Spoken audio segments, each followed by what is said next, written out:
Kamala Harris is getting a real thrashing by conservatives after she threw victims of torture under the bus while protecting her special criminals. Her hypocrisy is on full display, showing just what a lowlife she truly is, and it's coming back to haunt her. You'll love how Ms. Harris is put in her place by real patriots who aren't fooled by her sick liberal ideology. Kamala Harris was a keynote speaker at an event called Women Unshackled. There, Harris ripped into Attorney General Jeff Sessions for his tough-on-crime stance. Harris, making no sense at all, rejects being tough on crime and says there are too many women in prison and that they need to be unshackled.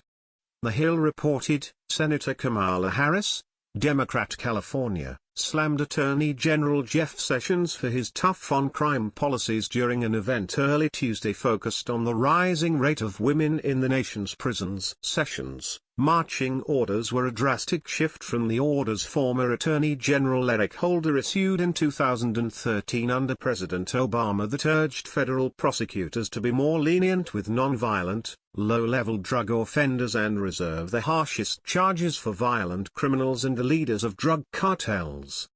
That's funny coming from Harris, who says she was a tough-as-nails prosecutor.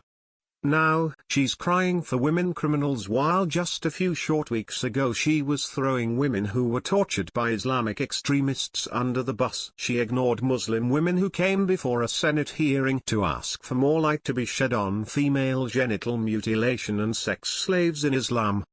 Ayaan Hirsi Ali and Asra Qunamani, who lived under Islamic governments, were invited to testify at GOP Senator Ron Johnson's unprecedented hearing about the content of Islamic ideology, reported Breitbart.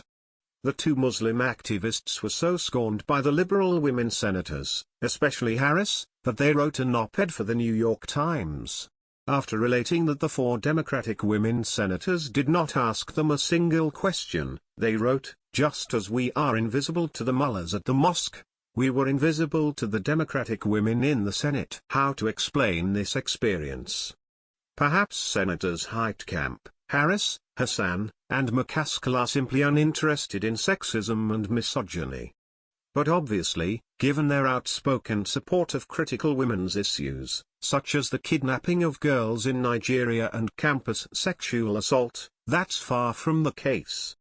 Contrast that to Kamala Harris' ridiculous plea for women criminals, and it just makes your head spin, realizing just how completely morally bankrupt she is. Well, conservatives made her take a good long look at herself and these issues. Twitchy weighed in, reporting, "We must work to give women who broke the law and were convicted and sentenced their dignity." Democrats hate to be a big old party pooper, but when a woman goes to jail in America, odds are she has earned those shackles.